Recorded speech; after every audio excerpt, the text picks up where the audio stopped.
Allez, le deuxième entre-deux est le bon pour Monaco. Cherche une solution, Timothée Luwu-Cabarro ne l'est pas. Baldwin à l'intérieur pour Don Théol, le premier panier de ce match pour l'ancien monégasque.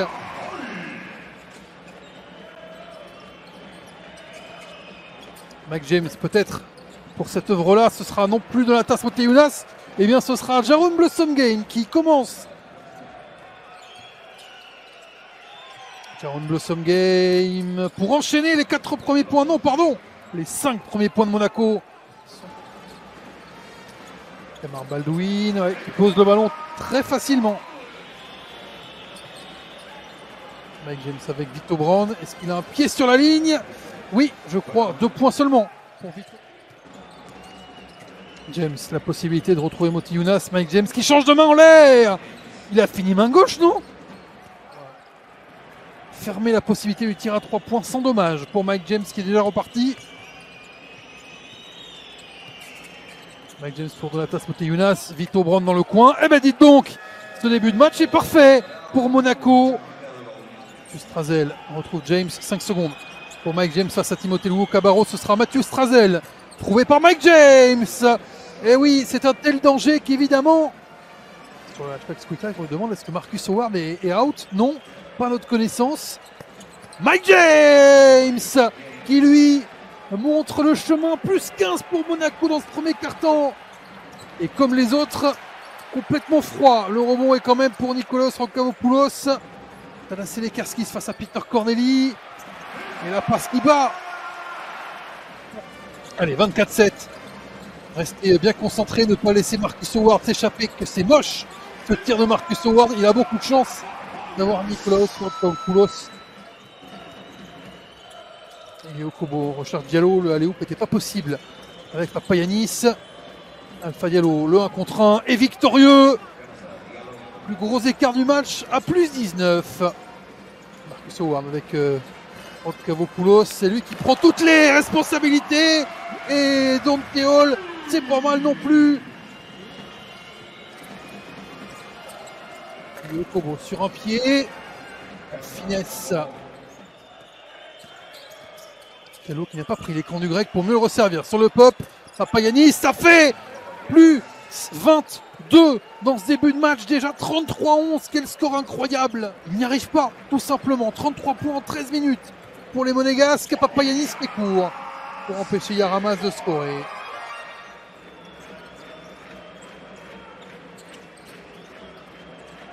Corneli.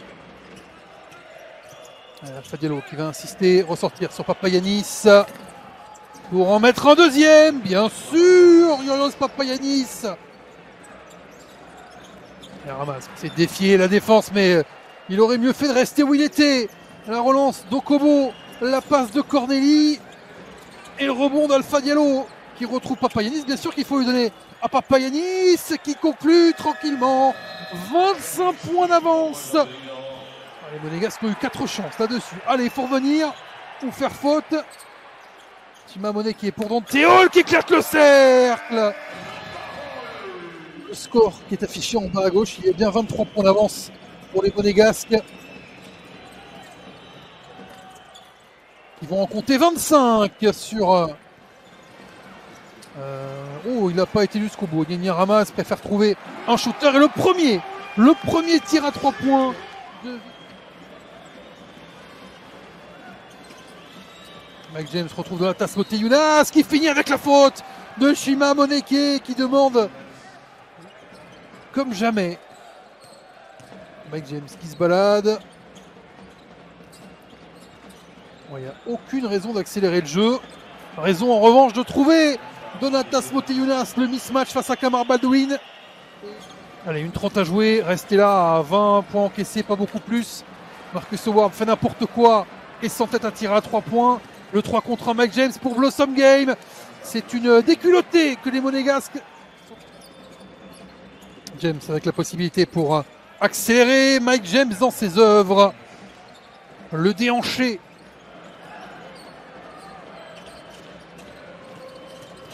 Kamar Baldwin qui va trouver une possibilité de passe à l'opposé. J'ai vu Barcelone gaspiller 22 points d'avance sur 23 partout, donc je vais évidemment me garder de vous annoncer quoi que ce soit. On connaît trop bien ce sport. 2 séries et en voilà une. 2 séries en faveur. Le Capitole nous dit Monaco rate souvent un carton. Donc on va attendre, oui, en espérant que ce soir, il y ait la complète. Les 40 minutes. Avec Strazel qui flotte là au milieu de la raquette pour compenser. C'est les Kerskis au-dessus de la défense monégasque. Pas de rebond. Si, Chima Moneke qui demande la faute. Il ne l'obtient pas. Et c'est TLC. Et la moyenne de Monaco sur 40 minutes cette saison en Euroleague. Et là, on en a joué à peine 23. Théol en hauteur retrouve Sedekarskis à l'opposé. Sedekarskis qui passe. Double.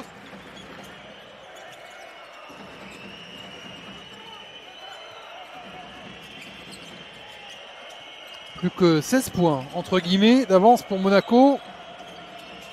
Le Sum Game pour Jordan Lloyd. Voilà, tranquillement, en faisant des passes. Yokobo, on retrouve Alpha Diallo. 2 tirs à 3 points, signé Jordan Lloyd et Alpha Diallo. Représenté par Baskonia, mais quand même. Kamar Baldwin, cette fois-ci, n'a pas réussi à passer au Kobo. Chima Moneke encore en rebond et la faute, bien sûr, de Blossom Game sur Moneke. Bloquez-moi ces rebonds, c'est pas possible. Comme ça, si on va pas au bout, on calme, on récupère, on joue jeu placé. Moneke avec la faute encore. Et il s'amuse avec le cercle Moneke. Pour défier Papagiannis.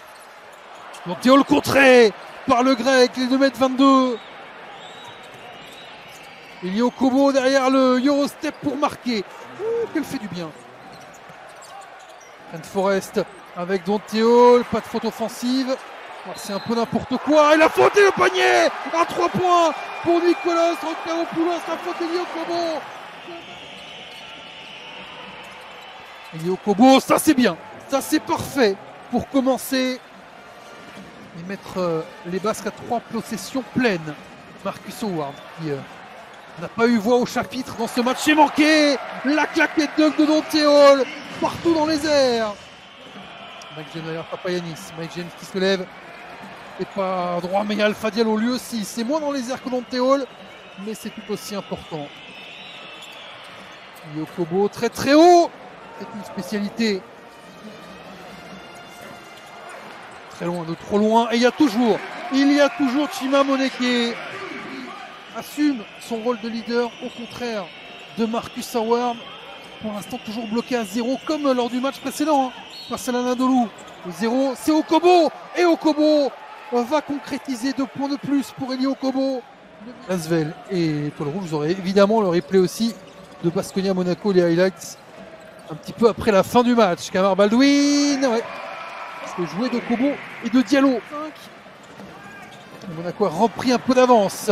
Rien sur Don Théo. Allez, 5 contre 4. Il faut trouver un joueur ouvert. Ce joueur ouvert s'appelle Jordan Lloyd. Mike James va attaquer juste avant le buzzer. Le finger roll signé Mike James. James en laissant tomber le plus possible de temps. Deuxième chance pour Mike James. Et cette fois-ci, il ne rate pas la cible.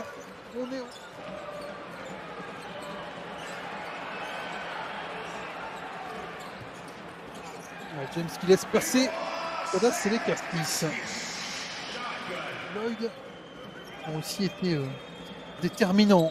Et Yokobo pour Blossom Game cadeau pour Jaron Blossom Game qui a vu la piste de décollage. Voilà, la victoire s'est évaporée. Timothée Cabarro. Enfin pour lui. La réaction a eu lieu. Les Monégasques qui vont prendre autour de 70 points dans ce match. Évidemment, c'est plus facile pour gagner une rencontre d'Euroleague que de prendre les 98 l'autre jour contre l'Étoile Rouge. Avant de valider la victoire monégasque, Timothée Cabarro face à Peter Corneli. Les Kerskis, forcément, les poignets sont beaucoup plus souples Somme game pour son meneur. Bon, pas très grave, mais il faut être sérieux jusqu'au bout. On ne sait jamais hein, sur un point avérage. Quelques instants en fin de troisième quart-temps. Et on mis la victoire au chaud en début de quatrième. En Cavopoulos. Un dernier plaisir pour... parce que Monaco s'impose 87-75. Oubliez la déconvenue à la maison contre l'Étoile Rouge. 6e succès de Monaco.